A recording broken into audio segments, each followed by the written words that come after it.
ಇನ್ನು ರಾಹುಲ್ ಗಾಂಧಿ ಮಾಡಿರುವಂತಹ ಆರೋಪಗಳಿಗೆ ಬಿಜೆಪಿ ತಿರುಗೇಟನ್ನು ಕೊಡುವಂತಹ ಕೆಲಸವನ್ನು ಕೂಡ ಮಾಡಿದೆ. ಬಿಹಾರದಲ್ಲಿ ಅಕ್ರಮ ಮತದಾರರ ಪಟ್ಟಿ ಅಕ್ರಮ ಏನಿದೆ ಮತದಾರರ ಪಟ್ಟಿಯಲ್ಲಿ ಅದನ್ನು ತೆಗೆಯೋದಕ್ಕೂ ಕೂಡ ಬಿಡ್ತಾ ಇಲ್ಲ. ಆದರೆ ಕರ್ನಾಟಕದಲ್ಲಿ ಅಕ್ರಮ ವೋಟರ್ಸ್ ಲಿಸ್ಟ್ ಯಾಕೆ ತೆಗೆದಿಲ್ಲ ಅಂತೇಳಿ ಪ್ರಶ್ನೆ ಮಾಡ್ತಾ ಇದ್ದಾರೆ. ರಾಹುಲ್ ಗಾಂಧಿ ನೀವು ಯಾವ ಕಾರಣಕ್ಕಾಗಿ ಈ ರೀತಿಯಾದಂಥ ಮಾತುಗಳನ್ನು ಆಡ್ತಾ ಇದ್ದೀರಿ ಅಂತ ಹೇಳ್ಕೊಂಡು ಬಿಜೆಪಿಯವರು ವ್ಯಂಗ್ಯ ಮಾಡ್ತಾ ಇದ್ದಾರೆ. ಇನ್ನೊಂದು ಕಡೆ ಮಹದೇವಪುರದಲ್ಲಿ ಅಕ್ರಮ ವೋಟಿಂಗ್ ಆರೋಪಕ್ಕೆ ಅರವಿಂದ ಲಿಂಬಾವಳಿ ಅವರು ಕೂಡ ಉತ್ತರ ಕೊಟ್ಟಿದ್ದಾರೆ.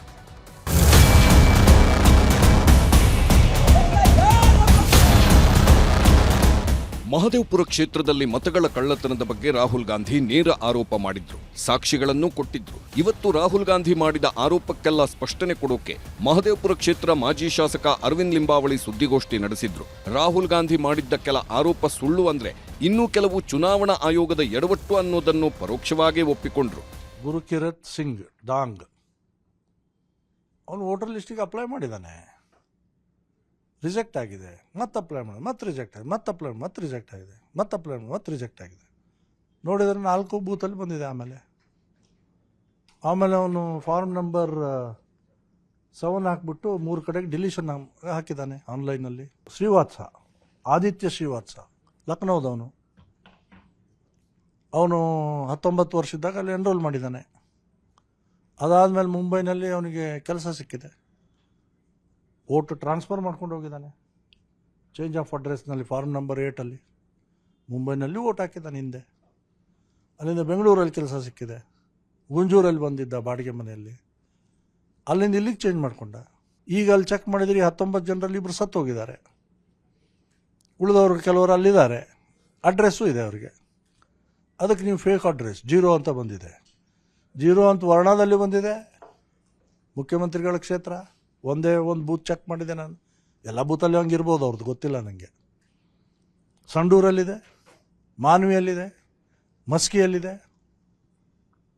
0 ಇರೋದು. ಇನ್ನು ರಾಹುಲ್ ಗಾಂಧಿ ಮಾತಾಡ್ತಾ ದಾಖಲೆ ಸಂಗ್ರಹಿಸೋಕೆ 6 ತಿಂಗಳು ಬೇಕಾಯಿತು. 6 ತಿಂಗಳಲ್ಲಿ ಕರ್ನಾಟಕದ 224 ಕ್ಷೇತ್ರದ ದಾಖಲೆನೂ ತೆಗೆದು ತೋರಿಸ್ತೀವಿ ಅಂತ ಲಿಂಬಾವಳಿ ಸವಾಲು ಹಾಕಿದ್ರು. ಅವರು ಆರೋಪ ಮಾಡಿದರೆ ಅದಕ್ಕಿಂತ ನಾನು ಪ್ರತ್ಯಾರೋಪ ಮಾಡ್ತೀನಿ.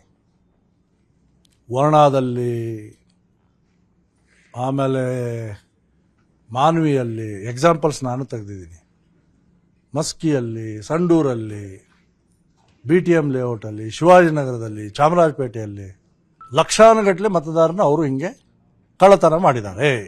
ಅವರು 6 ತಿಂಗಳು ತೊಗೊಂಡಷ್ಟು ತೆಗೆದಿದ್ದಾರಲ್ಲ ಒಂದು ಮಹದೇವಪುರದ್ದು, 6 ತಿಂಗಳಲ್ಲಿ 224 ತೆಗೆಯುವಂಥ ಶಕ್ತಿ ನಮಗಿದೆ.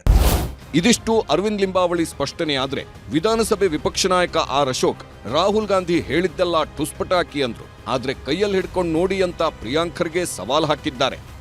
ಆಟಂ ಬಾಂಬ್ ಅಲ್ಲ, ಇದು ಟುಸ್ ಪಟಾಕಿ. ತಗೊಂಬಂದು ಬೆಂಗಳೂರಲ್ಲಿ ನಾವು ಪಟಾಕಿ ಹೊಡಿತೀರಿ, ಅದರಲ್ಲಿ ಆಲ್ಮೋಸ್ಟ್ ಆಲ್ 99% ಟುಸ್ ಆಗೋತವೆ. ಇದೊಂದು ಟುಸ್ ಪಟಾಕಿ, ಆಟಂ ಬಾಂಬ್ ಅಲ್ಲ, ಇದೊಂದು ಟುಸ್ ಪಟಾಕಿ. ಟುಸ್ ಪಟಾಕಿನೂ ಕೈನಲ್ಲಿ ಹಿಡಿಯ ಕೇಳಿ ಇವರಿಗೆ ಅಷ್ಟು ದಮ್ಮು ತಾಕತ್ತಿದ್ರೆ ನಿನ್ನೆ ಕೇಳ್ಕೊಂಡೆ ಶಿವಕಾಶಿ ಪಟಾಕಿ ಅಂದ್ರೆ. ಶಿವಕಾಶಿ ಪಟಾಕಿ ಇದ್ರೆ ಕೈಯಲ್ಲಿ ಹಿಡೀರಿ ನೋಡೋಣ. ರಾಹುಲ್ ಗಾಂಧಿ ಮತಗಳ್ಳತನ ಆರೋಪ ಬೆಂಬಲಿಸಿ ಸಂಸತ್ ಭವನದ ಎದುರು ಇವತ್ತು ಪ್ರತಿಭಟನೆ ಜೋರಾಗಿತ್ತು. ಪ್ರತಿಭಟನೆಯಲ್ಲಿ ಪ್ರಿಯಾಂಕಾ ವಾದ್ರಾ ಸೇರಿ ಪ್ರಮುಖರು ಭಾಗಿಯಾಗಿದ್ರು.